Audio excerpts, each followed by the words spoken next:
প্রধানমন্ত্রীর সঙ্গে টেলিনর গ্রুপের সিইওর সৌজন্য সাক্ষাৎ।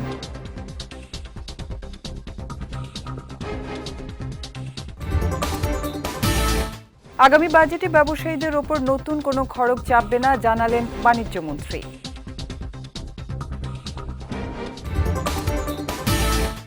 এবং বাংলা নববর্ষ ঘিরে কোনো নাশকতার শঙ্কা নেই র্যাবের মহাপরিচালক।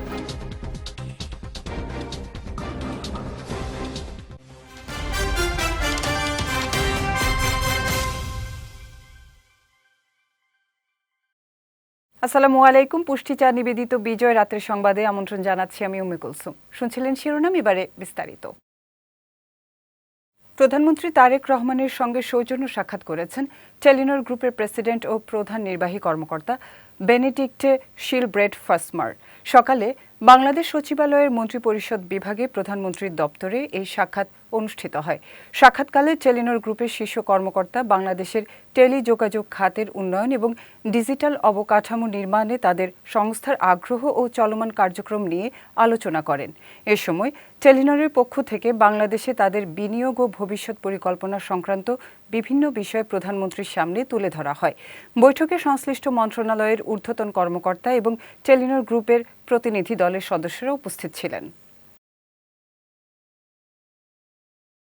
আগামী বাজেটে ব্যবসায়ীদের ওপর নতুন কোনো খরচ চাপবে না বলে জানিয়েছেন শিল্প ও বাণিজ্য মন্ত্রী খন্দকার আব্দুল মুক্তাদির।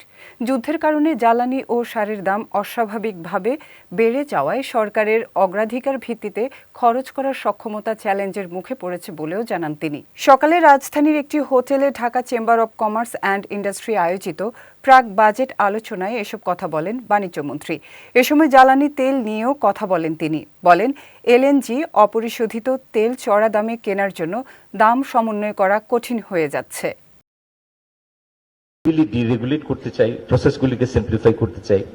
সেকেন্ড হচ্ছে একটা বড় স্টাম্বলিং ব্লক হচ্ছে এনার্জি।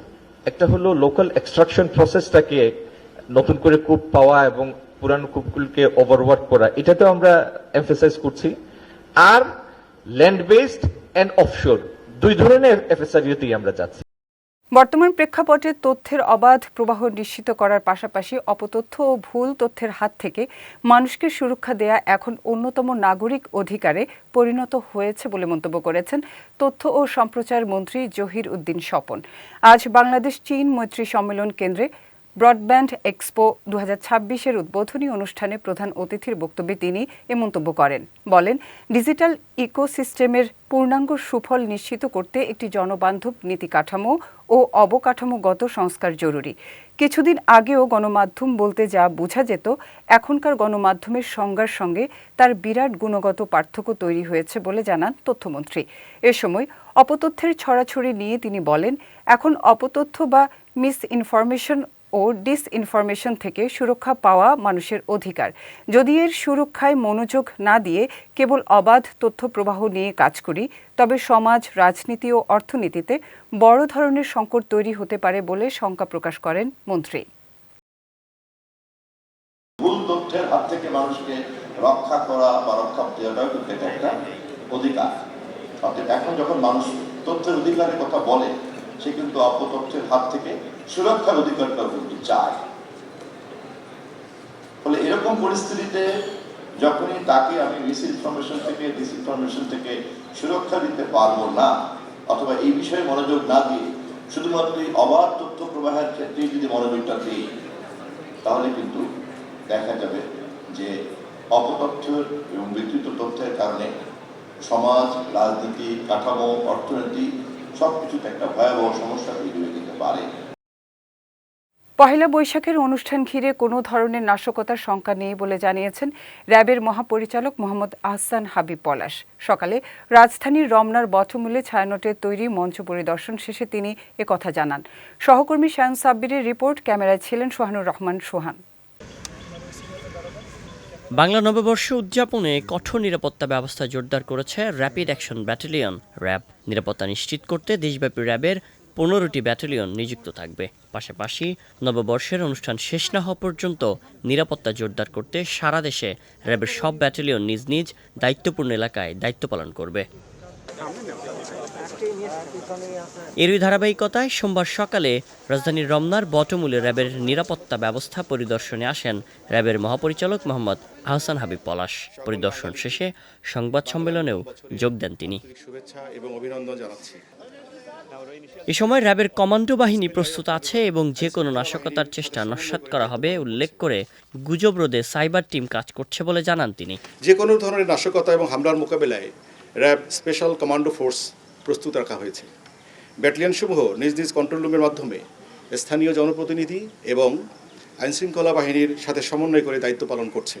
ভার্চুয়াল জগতে নববর্ষকে কেন্দ্র করে যে কোনো ধরনের গুজব, উস্কানিমূলক তথ্য, মিথ্যা তথ্য ছড়িয়ে কেউ যেন কোনো অনাকাঙ্ক্ষিত পরিস্থিতি সৃষ্টি করতে না পারে সেজন্য র্যাব সাইবার মনিটরিং টিম সার্বক্ষণিক নজরদারি অব্যাহত রেখেছে। পহেলা বৈশাখের অনুষ্ঠান ঘিরে নিরাপত্তা নিয়ে কোনো ধরনের হুমকি নেই জানিয়ে আহসান হাবিব পলাশ বলেন, বাংলা নববর্ষ উপলক্ষে আয়োজিত অনুষ্ঠানে কোনো গোষ্ঠী যেন অপ্রীতিকর পরিস্থিতি সৃষ্টি করতে না পারে সে লক্ষ্যে র্যাবের গোয়েন্দা নজরদারি অব্যাহত রয়েছে। গোয়েন্দা তথ্য, সাইবার মনিটরিং সহ অন্যান্য তথ্য বিশ্লেষণপূর্বক বাংলা নববর্ষকে কেন্দ্র করে নাশকতার ব্যাপারে কোনো সুনির্দিষ্ট তথ্য এখন পর্যন্ত পাওয়া যায়নি। গোয়েন্দা নজরদারি এবং সাইবার মনিটরিংয়ের মাধ্যমে নাশকতাকারীদের যে কোনো নাশকতার পরিকল্পনা নস্যাৎ করে দিতে প্রস্তুত র্যাপিড অ্যাকশন ব্যাটালিয়ন। এছাড়াও 181টি পিকআপ পেট্রোল টিম, 127টি মোটরসাইকেল পেট্রোল টিম সহ সর্বমোট 308টি টহল এবং সাদা পোশাকে র্যাবের সদস্য মোতায়েন থাকবে বলেও জানান র্যাবের মহাপরিচালক। সুইপিং পরিচালনার পাশাপাশি শায়ন সাব্বির, বিজয় টিভি, ঢাকা। মোকাবেলার জন্য সার্বক্ষণিকভাবে প্রস্তুত রাখা হয়েছে। আগামী সপ্তাহে চিকিৎসা ও ব্যবসায়িক ভিসা দেওয়ার ব্যাপারে ভারত সম্মত হয়েছে বলে জানিয়েছেন প্রধানমন্ত্রীর পররাষ্ট্র উপদেষ্টা হুমায়ুন কবির। দুপুরে সচিবালয়ে প্রধানমন্ত্রী তারেক রহমানের সঙ্গে সাক্ষাৎ শেষে সাংবাদিকদের এ কথা জানান তিনি। বলেন, ভালো মানসিকতা থাকলে বাংলাদেশ ভারত সম্পর্ক অনেক দূর এগিয়ে যাবে। It's a very good start to resetting the relations. দুই দেশের যদি মাইন্ডসেট থাকে সম্পর্ক পজিটিভ দিকে এগিয়ে নিয়ে যাওয়ার, তাহলে আমরা কিছুটা ভালো অগ্রগতি করতে পারব। Goodwill gestures in the coming weeks আমরা যেটা গুরুত্ব দিছি যে মেডিকেল ভিসাগুলা ওপেন আপ করে দিতে প্লিজ সুন, তো ওনারা এটা পজিটিভলি রিসিভ করছেন। তো মেডিকেল ভিসা, ব্যবসায়িক ভিসা যাতে ওপেন আপ হয়, তো আশা করি এইটা ইন দি কামিং উইকস একটা পজিটিভ দিক ওই দিক থেকে আমরা দেখতে পাবো। গণভোটের বিপক্ষে অবস্থান নিলে সরকার পার পাবে না বলে স্পষ্ট জানিয়ে দিয়েছেন জামায়াতে ইসলামীর আমির ও বিরোধী দলীয় নেতা ডাক্তার শফিকুর রহমান। সংসদে বিরোধী দলকে চুপ করে বসে থাকার জন্য জনগণ ভোট দেয়নি বলেও জানান তিনি। দুপুরে রাজধানীর কাকরাইলে আইডিইবি ভবনে এক সেমিনারে তিনি এসব কথা বলেন। এ সময় আমির আরও বলেন, সংসদে ফ্যাসিবাদের কালো ছায়া দেখা যাচ্ছে, যা মোটেই কাম্য নয়। এদিকে বিএনপি গণভোট নিয়ে কৃত্রিম সংকট তৈরি করছে বলে সেমিনারে মন্তব্য করেন এনসিপির আহ্বায়ক ও বিরোধী দলীয় চিফ হুইপ নাহিদ ইসলাম। আজকে জুলাইয়ের প্রোডাক্ট আমরা। জুলাই নাই, আমরাও নাই।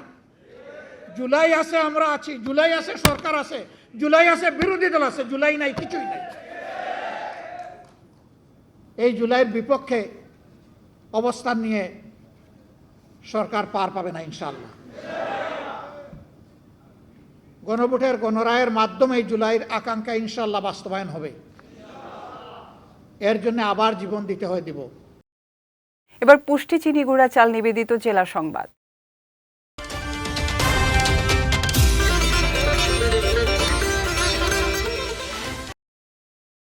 আগামী 4 বছরের মধ্যে কৃষক কার্ড সারা দেশে বিতরণ করা হবে বলে জানিয়েছেন কৃষি, খাদ্য, মৎস্য, প্রাণী সম্পদ মন্ত্রী মোহাম্মদ আমিনুর রশিদ।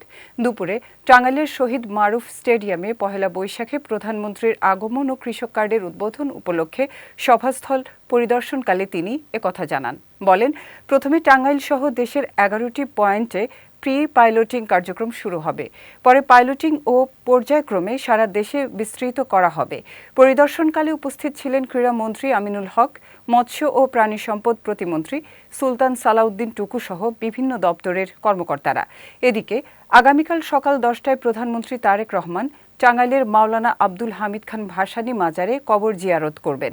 এরপর তিনি টাঙ্গাইল শহীদ মারুফ স্টেডিয়ামে কৃষক কার্ড উদ্বোধন করবেন। উদ্বোধন শেষে টাঙ্গাইল পৌর উদ্যানে কৃষি মেলা উদ্বোধন করবেন প্রধানমন্ত্রী। প্রথম সারা বাংলাদেশে এই টাঙ্গাইল সহ 11টা পয়েন্টে ফ্রি পাইলটিং শুরু হবে, তারপরে গিয়ে পাইলটিং হবে, তারপরে গিয়ে র্যান্ডমলি কার্ড দেওয়া শুরু হবে। পুরা প্রজেক্ট শেষ করতে আমরা আশা করছি আগামী 4 বছরের মধ্যে সারা বাংলাদেশে এই কার্ড বিতরণ শেষ হবে। মেহেরপুর সদর উপজেলার শোলমারী গ্রামে শিশু ধর্ষণ মামলায় রিগান হোসেন নামে এক যুবককে যাবজ্জীবন কারাদণ্ড দিয়েছেন আদালত। একই সঙ্গে তাকে 2 লাখ টাকা জরিমানা এবং অনাদায়ে আরও 1 বছর কারাদণ্ড প্রদান করা হয়েছে। দুপুরে মেহেরপুর নারী ও শিশু নির্যাতন দমন ট্রাইব্যুনাল আদালতের বিচারক তাজুল ইসলাম এ রায় ঘোষণা করেন।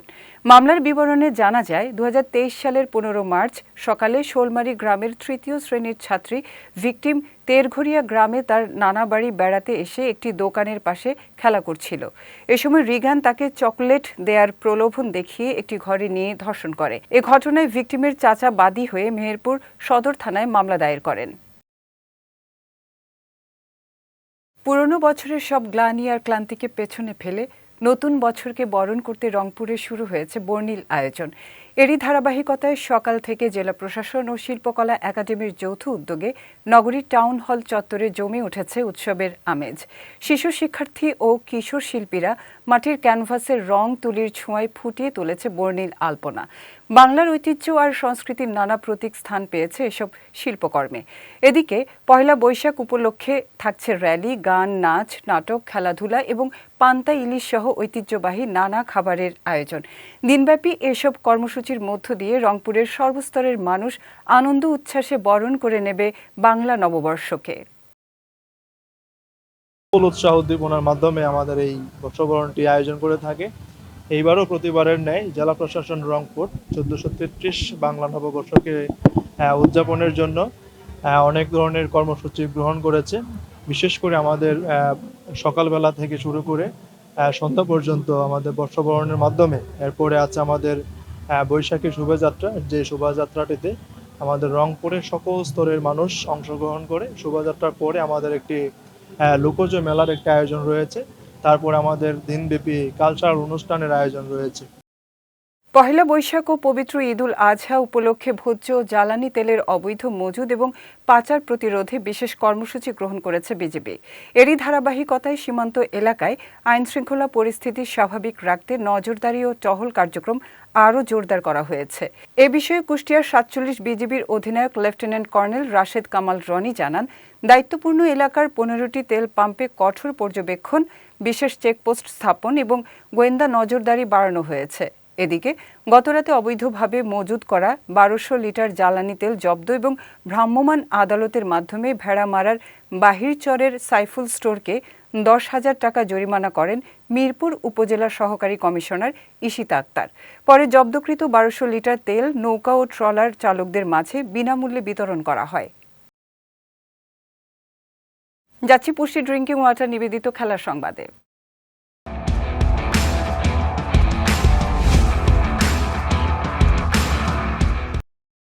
টি-20 ক্রিকেটে 11,000 রানের মাইলফলক স্পর্শ করেছেন অস্ট্রেলিয়ার তারকা অলরাউন্ডার গ্লেন ম্যাক্সওয়েল।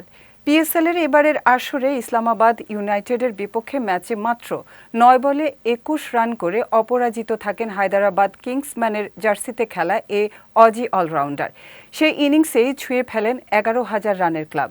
505 ম্যাচে ম্যাক্সওয়েলের মোট রান এখন 11,009। এর মাধ্যমে তিনি তৃতীয় অস্ট্রেলিয়ান হিসেবে এ কীর্তি গড়লেন। এর আগে এ তালিকায় জায়গা করে নিয়েছেন ডেভিড ওয়ার্নার ও অ্যারন ফিঞ্চ। টি-20 ক্রিকেটে সর্বোচ্চ রান সংগ্রাহকদের তালিকায় বর্তমানে 16তম স্থানে রয়েছেন ম্যাক্সওয়েল। ইরানের বিশ্বকাপ ম্যাচ যুক্তরাষ্ট্র থেকে মেক্সিকোয় সরানোর অনুরোধ শেষ পর্যন্ত নাকচ করে দিয়েছে বিশ্ব ফুটবলের নিয়ন্ত্রক সংস্থা ফিফা। মেক্সিকোর প্রেসিডেন্ট ক্লাউদিয়া শেইনবাউম এক সংবাদ সম্মেলনে জানান ফিফা এ আবেদন গ্রহণ করেনি। ফিফার পক্ষ থেকে জানানো হয়েছে টুর্নামেন্টের লজিস্টিক ও কৌশলগত পরিকল্পনার কারণে শেষ মুহূর্তে ভেন্যু পরিবর্তন সম্ভব নয়। পূর্ব নির্ধারিত সূচি অনুযায়ী সব ম্যাচ অনুষ্ঠিত হবে। এর আগে গত মাসে ইরান ফুটবল ফেডারেশন নিরাপত্তার ঝুঁকি ও রাজনৈতিক অস্থিরতার কথা উল্লেখ করে গ্রুপ পর্বের ম্যাচগুলো মেক্সিকোতে স্থানান্তরের অনুরোধ জানায়। এদিকে আগামী বিশ্বকাপে ইরান গ্রুপ জিতে রয়েছে। তাদের গ্রুপে রয়েছে বেলজিয়াম, মিশর ও নিউজিল্যান্ড। সূচি অনুযায়ী ইরানের 3টি গ্রুপ ম্যাচই যুক্তরাষ্ট্রে অনুষ্ঠিত হবে, 2টি লস অ্যাঞ্জেলসে এবং 1টি সিয়াটলে। পুষ্টিচা নিবেদিত বিজয় রাতের সংবাদ শেষ করার আগে শিরোনামগুলো দেখে নিচ্ছি আরও একবার।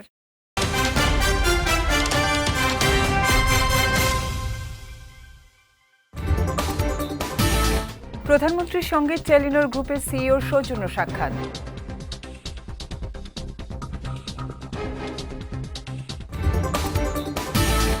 আগামী বাজেটে ব্যবসায়ীদের ওপর নতুন কোনো খরচ চাপবে না, জানালেন বাণিজ্যমন্ত্রী।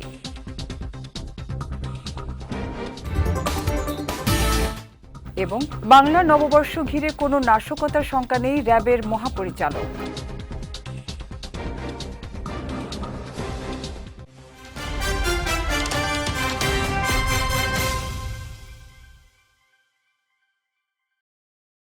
বিজয় রাতের সংবাদ শেষে আজকের মতো আমি উম্মে কুলসুম আপনাদের কাছ থেকে বিদায় নিচ্ছি। আগামীকাল একই সময় নতুন সব খবর দেখতে চোখ রাখুন বিজয় টিভিতে। এছাড়াও আজকের বিজয় রাতের সংবাদের ভিডিও দেখতে পারেন আমাদের ইউটিউব এবং ফেসবুক পেজে। আমাদের ইউটিউব হলো youtube.com/bijytvofficial এবং আমাদের ফেসবুক পেজ হলো facebook.com/bijytvlimited। এতক্ষণ সঙ্গে থাকার জন্য ধন্যবাদ সবাইকে।